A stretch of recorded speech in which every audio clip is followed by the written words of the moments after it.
Suman TV ప్రేక్షకులకి నమస్తే. మహాకుంభమేళ మీ అందరికీ తెలుసుగా. అసలు ఎంత మందో వస్తారు, కోట్లాది మంది అక్కడికి వెళ్ళి స్నానం ఆచరిస్తారు. మీ అందరికీ తెలుసు. అసలు స్నానం ఎందుకు చేయాలి మహాకుంభమేళ వస్తే? దీని గురించి ఇంకా చాలా విషయాలు తెలుసుకోవాల్సి ఉంది. అందుకోసమే ఈరోజు మనందరికీ బాగా పరిచయం ఉన్న గురువు గారు, ఆయన ప్రముఖ ఆస్ట్రాలజర్ కూడా మీ అందరికీ తెలుసు. ఆయనే శ్రీకృష్ణ సుధి గారు. సో ఆయన ఉన్నారు మన స్టూడియోలో, ఆయనతో మాట్లాడి తెలుసుకుందాం. గురుగారు నమస్తే. నమస్కారం. ఇప్పుడు అసలే ఏవో కొత్త కొత్త వైరస్లు అవి ఇవి వస్తున్నాయట. ఇంత కోట్లాది మంది ఒక్క దగ్గరికి వెళ్ళి రాసుకొని పూసుకొని ఒక్క దగ్గర స్నానాలు చేస్తే వాళ్ళందరికీ ఏమన్నా అయితే ఎవరు బాధ్యులు అని చెప్పేసి అంటారు. దీనికి మళ్ళీ ఇది చెబుతూ దీనికి సపోర్టివ్గా గతంలో కొన్ని పుష్కరాలప్పుడు అలాంటప్పుడు కొన్ని అఘాయిత్యాలు జరిగినాయి, కొంతమంది చనిపోయారు తొక్కిస్లాట్లో, ఇలాంటివన్నీ వాటిని సపోర్ట్ చేస్తూ చెప్తారు. దీన్ని మీరేమంటారు దీని గురించి? నది పరిధి ఎంత ఉంటుందండి? ఇప్పుడు మన కుంభమేళా జరిగే త్రివేణి సంగమే తీసుకుందాం. తీర్థరాజు ప్రయాగ్ అంటాం. ఆ ప్రయాగ తీర్థరాజులో చాలా విశేషమైనటువంటి, అందరూ ఒక్కో చోటకెళ్ళి మునగాలని చెప్పి అనుకుంటే ఆ జలాల్లో శక్తి అనేది ఆ నది పరిధిలో మొత్తం చాలా వరకు విస్తృతంగానే ఉంటుంది. కానీ ఒక నిర్దిష్టమైన స్నాన ఘట్టాలు ఏర్పాటు చేసుకొని అదే ఘట్టాల్లో లక్షల మంది మునగాలి, కోట్ల మంది అదే స్నానం చేయాలనుకోవటం అది తప్పు, అది మూఢత్వం. ఇప్పుడు జలాల్లో ఉన్నటువంటి శక్తి అనేది కొంత ప్రవాహ రూపంలో మారుతుంది. ఆ ప్రవాహం ప్రవహిస్తున్నప్పుడు ఒక నిర్దిష్టమైన ప్రదేశంలోనే శక్తి ఉంది, మిగతా ప్రదేశం మొత్తం కూడా లేదు శక్తి అనుకోవడం మన భ్రమ కదా. అందువల్ల ఏంటంటే ఆ విస్తృతమైన పరిధి ఉంది. ఆ ఒడ్డు ఈ ఒడ్డు ఇటు పక్కన మొత్తం 4 పక్కన ఉంటుంది. గంగానది నుంచి యమునా నది నుంచి ఆ సంగమం అనేది ఎక్కడ మునిగినా సరిపోద్ది అంటారు. పూర్తి స్థలాన్ని సద్వినియోగం చేసుకోండి. ఒక ఘాటో 2 ఘాట్లో పెట్టుకునే దానికంటే కొన్ని ప్రత్యేకమైనటువంటి పరిధులను విస్తృతపరచండి. తద్వారా వచ్చేసి మీకు ఆ ఫలితాన్ని పొందుతారు, ఆరోగ్యాన్ని పొందుతారు. ఇంకా మీకు ఒక ఉదాహరణ చెప్పాలి. అసలు ఆ దోషాలు పోవటం కోసమే ఇది చేయిస్తున్నప్పుడు అది వస్తాయి అనేది మీ భ్రమేగా. కలియుగంలో మనిషికి అదృష్టం దూరం చేయడానికి ఇలాంటి ఆలోచనలు పెడతాడు భగవంతుడు. యుగధర్మం కాకుండా మనము ఇలాంటి ఎన్నో వైరస్లు ఉన్నప్పటికీ కూడా కుంభమేళలు ఇవేవి ఆపకపోయినా కూడా దాని ద్వారా అంటే కుంభమేళలో వెళ్ళి స్నానం చేసినందుకు ఇంతమందికి వైరస్ వచ్చింది, లేకపోతే ఇంతమంది ఈ రోగాల బారిన పడ్డారు అనే వార్త మనం ఎప్పుడు చూడలేదు. ఇన్ని సంవత్సరాలుగా ప్రతి 4 ఏళ్ళకి ఒకసారి ఏదో కుంభమేళ జరుగుతూ ఉంటుంది. అవును. జరుగుతున్నప్పుడు నేను ఒకసారి కుంభమేళాకి వెళ్ళినప్పుడు హరిద్వార్లో పూర్ణ కుంభకి వెళ్ళినప్పుడు నేను వెళ్ళిన రోజు మౌని అమావాస్య రోజు వెళ్ళాను. 1 కోటి మంది స్నానం చేశారు. నాకేం కాలేదు, కోట్ల మందిలో ఎవరో చిన్న చిన్న సంఘటనలు జరుగుతాయి కానివ్వండి, అందరికీ వైరస్ వచ్చి ఇంతమందికి నష్టం జరిగింది, ఇంతమందికి ప్రమాదం జరిగింది అని చెప్పే విధంగా అయితే ఏం లేదు. ఇంకా మీకు ఇంకోటి చెప్పాలి. ఈ సంవత్సరం ఏదన్నా ఉంటే కొత్త ఉగాది తర్వాత, మన ఉగాది తర్వాత ఒక సూర్యగ్రహణం తర్వాత అయితే కొంచెం జాగ్రత్త పడటం అవసరం. సూర్యగ్రహణం కంటే ముందే జరుగుతుంది కాబట్టి అంత ప్రమాదం ఏం లేదంటారు. Okay okay. సో మరి ఈ మహాకుంభమేళలో అంటే మీరు ఇప్పుడు ఆ స్నానానికి ఉన్న యొక్క ఏదైతే ప్రాధాన్యత ఉందో దాని గురించి చెప్పినారు. అందులో స్నానం చేయడం వల్ల ఏం జరుగుతుందని ఆశించవచ్చు ఎవరైనా? ఎందుకంటే అందరికీ స్వార్థమే, ఏదో కావాలని, ఏదో దొరుకుతుందని, ఏదో వస్తుందని, ఏదో మారిపోతుందని వెళ్ళే స్నానం చేస్తారు అందరూ.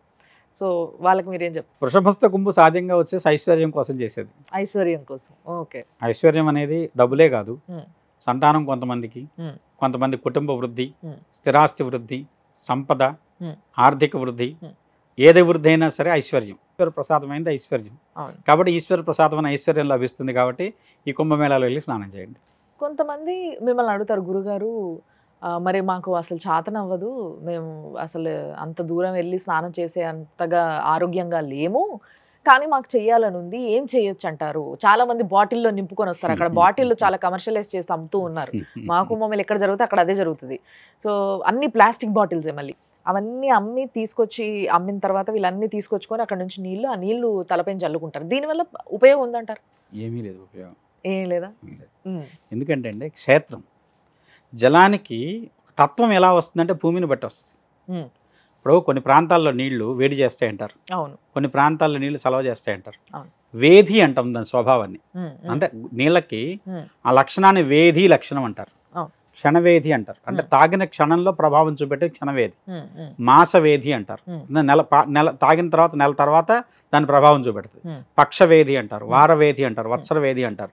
అంటే జలంలో ఉండేటువంటి స్వభావాన్ని వేధి స్వభావం అంటాం. అది మన శరీరాన్ని శోధించడానికి అంత టైం తీసుకుంటుంది.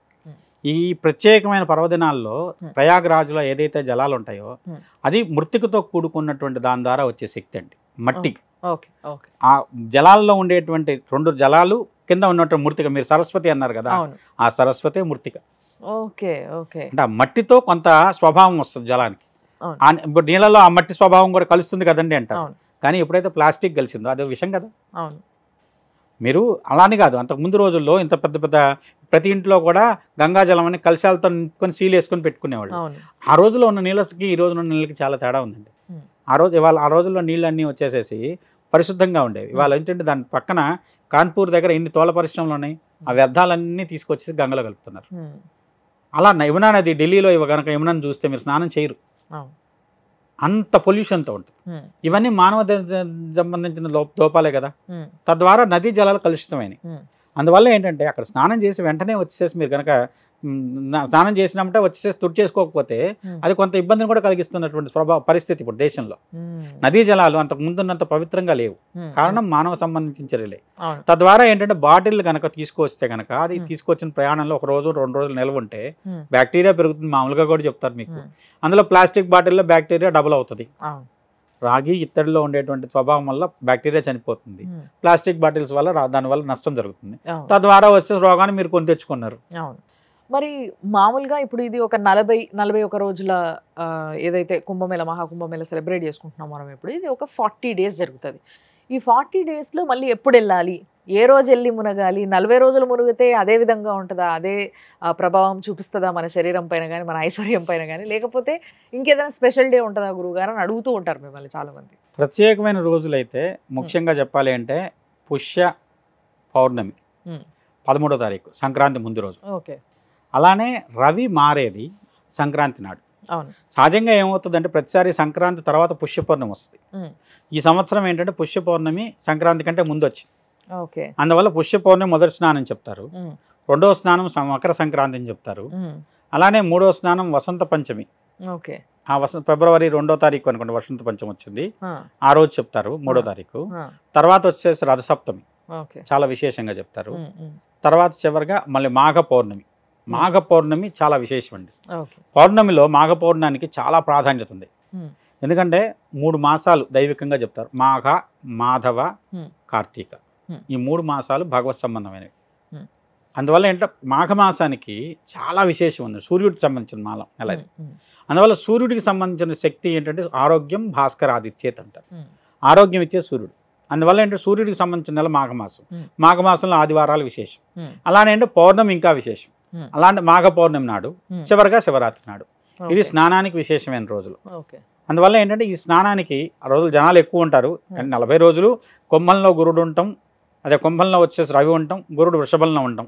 నెల 40 రోజులు ఉంటుంది కాబట్టి సాధ్యమైనంత వరకు కుంభంలో గురుడు మారిన తర్వాత, అంటే ఆల్మోస్ట్ మీకు వచ్చేసి ఫిబ్రవరి నెల తర్వాత, ఫిబ్రవరి 14, 13 తర్వాత నుంచి మీకు చాలా విశేషమైనటువంటి యోగం ఉండొచ్చు. అంటే ఈ ఋషులందరూ, బాబాలందరూ, అలానే అఘోరీలందరూ స్నానం చేసి చివరి స్నానం మాకు శివరాత్రి నాడు పెట్టుకుంటారు వాళ్ళు. దాని ముందు మీరు కనుక శివరాత్రికి ముందు ఎప్పుడైతే 13 తర్వాత శివరాత్రి మధ్యలో స్నానం చేస్తే విశేషమైన యోగం అంటాను. సో ఎవరైనా కుంభమేళకి వెళ్తున్న వాళ్ళు ఇది కూడా నోట్ చేసుకోండి. అండ్ ఇంకొకటి గురుగారు, ఇప్పుడు అక్కడ ఆ ఘాట్లో ముఖ్యంగా ప్రయాగరాజ్కి వెళ్ళినప్పుడు మహాకుంభమేళ మొదలవ్వబోతుంది అన్నప్పుడు వెళ్ళి చూస్తేనే, నేను వెళ్ళి చూస్తేనే అక్కడ రకరకాల పూజలు అండ్ కొంతమంది పిండాలు పెట్టడం ఇలాంటివి కూడా చేస్తూ ఉన్నారు. మరి ఈ కాలంలో ముఖ్యంగా ఈ కుంభమేళ సమయంలో అక్కడ ఏదైనా పూజలు, దానాలు ఇవేమైనా చేస్తారా, చేస్తే బాగుంటుందా, ఏంటి అసలు ఫలితం అనేది? సహజంగా అంటే ప్రయాగలో కనుక చేసే దానం విశేషం అండి. ఏ దానమైనా దాంట్లో ప్రత్యేకంగా ఏం చెప్తారంటే అండి, దానం అన్నమాట మీరు ఏదో లక్షలు దానం చేయాలి, కోట్లు దానం చేయాలి అని పెట్టుకోమాకండి. ప్రత్యేకంగా నారికేళ్ల దానం, అంటే కొబ్బరికాయను, తర్వాత కుష్మాండ దానం. కుష్మాండాన్ని మంచి గుమ్మడికాయను తీసుకొని దాన్ని నదీ జలాల్లో వదిలేసేయండి. దానం అంటే నదికే దానం చేయండి, దానికే దానం చేయండి. దానివల్ల విశేషం అండి. పంచనారికేళాలు, కుష్మాండం ఈ దానం వదలమంటాడు. తర్వాత పంచరత్నాలు దానం చేయటం. పంచరత్నాలు అంటే మనకి ఏవైతే కాంతితో కూడుకున్న ముత్యం పకడం తీసేసేసి, గోమేతికం వైడూర్యం తీసేసి మిగతా 5 రత్నాలు, మాణిక్యము, పుష్యరాగము, పచ్చ, తర్వాత వచ్చేసేసి మనకి నీలం, వజ్రం, ఈ 5 పంచరత్నాలు అనుకోండి. ఈ 5 రత్నాలని దానం చేయటం యథాశక్తి మీకున్న ఓపికను బట్టి. దానికి ప్రత్యామ్నాయంగా ఏదో ఒకటి అలాంటి రంగుతో కూడుకున్నటువంటి వస్త్రాలు కానివ్వండి, ఉపయోగపడేవి ఇప్పుడు రత్నం అనేసరికి పిచ్చిరాళ్ళని రత్నాల కింద దానం చేసేసేసి మేము ఏదో దానం చేసాం అక్కడ అనేది నిజంగా అయితే ఫలితం రాదు. కాబట్టి అంటే ఒకవేళ రత్నం దానం చేయలేరు, 5 వస్త్రాలు తీసుకోండి, 5 రంగులవి, అవి దానం చేయండి. చాలా మంది సాధువులు ఉంటారు, వస్త్రం తీస్తే తీసుకుంటారు అందరూ, అలాంటివి దానం చేయండి, మీకు పుణ్యం వస్తుంది. తర్వాత వాళ్ళు సద్వినియోగం చేస్తారు కాబట్టి మీకు దాని ఫలితం వస్తుంది. కాబట్టి వస్త్రాలు దానం చేసినప్పుడు మాత్రం అక్కడ ఉన్న నాగ సాధువులకో ఎవరికో చేయాలి, చేసుకోవచ్చు, మంచిది. దానివల్ల ఇప్పుడు రత్నాలు దానం చేయమంటామండి, రత్నం అనేది ఇవాళ ఉన్న పరిస్థితుల్లో ఇప్పుడు వజ్రం దానం చేయాలి, ఒక క్యారెట్ అయినా ఎంత అవుతుంది, దాదాపు 3-4 లక్షలు అవుతుంది, అవన్నీ చేయలేము మనం. అందువల్ల ఏంటంటే దాని బదులు ఒక తెల్లటి వస్త్రం దానం చేయండి, పుష్యరాగం పసుపు వస్త్రం దానం చేయండి, అలా 5 రంగుల వస్త్రాలు 5గురికి దానం చేయండి, చేయగలం కదా, ఇలాంటివి చేయండి. అంతే తప్పితే ఇప్పుడు దీంట్లో వచ్చేసేసి దాంట్లో గోదానం చేయండి. కొంతమంది ఏంటంటే ఎప్పుడైనా ప్రయాగ వెళ్తే వేణి దానం చేస్తారు, అంటే భార్యను తోట మీద కూర్చోబెట్టుకుని జుట్టు కత్తిరించేసేసి దాంట్లో స్నానం చేసేసి మళ్ళీ దాలి కట్టేసేసి, అంటే అప్పటి వరకు ఇక్కడ కొన్ని దోషాలు ఉంటాయండి. అంటే ముఖంగా మాట్లాడాలంటే మీడియా ముఖంగా ఇప్పుడు భార్యాభర్తలు ఇద్దరు సంసార జీవితంలో గడిపేటప్పుడు కొన్ని సందర్భాల్లో వచ్చేసి కలవకూడని రోజులు ఉంటాయి. ఆ రోజులు ఇద్దరు కలిసినప్పుడు వాళ్ళకి కొంత శాపమో లాంటి ఒక రకమైన దోషం ప్రాప్తిస్తుంది. అలాంటి దోషాలు పోవడం కోసం ఈ ప్రత్యేకమైన స్నానాలు. పితృతిథుల్లో కలవకూడదు అంటాం, అలానే దానికి వచ్చేసేసి అమావాస్య లాంటి తిథుల్లో కలవకూడదు, అనధ్యయనం అంటారు, అలాంటి త్రిషడాయాలు అంటారు, ఆ రోజుల్లో కలవకూడదు. ఇలాంటివి కలిసినప్పుడు సహజంగా కొన్ని దోషాలు సంక్రమిస్తాయి. ఆ దోషాలు పోవటం కోసం ఇలాంటి స్నానాలు కానివ్వండి, దానాలు కానీ చేస్తే విశేషమైన ఫలితం ఉంటుంది. ఓకే ఓకే, చాలా ధన్యవాదాలు గురుగారు. ఎందుకంటే అక్కడికి వెళ్తున్నారే తప్పితే ఏం చేయాలో తెలియని వారందరికీ కూడా ఒక మంచి ఇన్ఫర్మేషన్ ఇచ్చారు మీరు. చాలా థ్యాంక్స్. నమస్కారం. సో చూసిండ్రు కదా, సో ఎవరైనా వెళ్ళాలి మహాకుంభమేళకి అని ప్లాన్ వేసుకుంటున్న వాళ్ళు కావచ్చు, లేకపోతే ఆల్రెడీ వెళ్ళిన వాళ్ళు కావచ్చు, ఇలాంటి డీటెయిల్స్ అన్నీ తెలియకుండానే వెళ్ళి మొక్కడం వల్ల లేకపోతే స్నానాలు చేయడం వల్ల ఏం లాభం తెలుసుకోవాలి కదా, అందుకోసం ఆ ప్రయత్నంలో భాగంగానే ఈ మా ఎపిసోడ్ అనమాట. తప్పకుండా చూడండి, తెలుసుకోండి, నెక్స్ట్ జనరేషన్స్కి కూడా పాస్ ఆన్ చేయండి. చూస్తూనే ఉండండి సుమన్ టీవీ.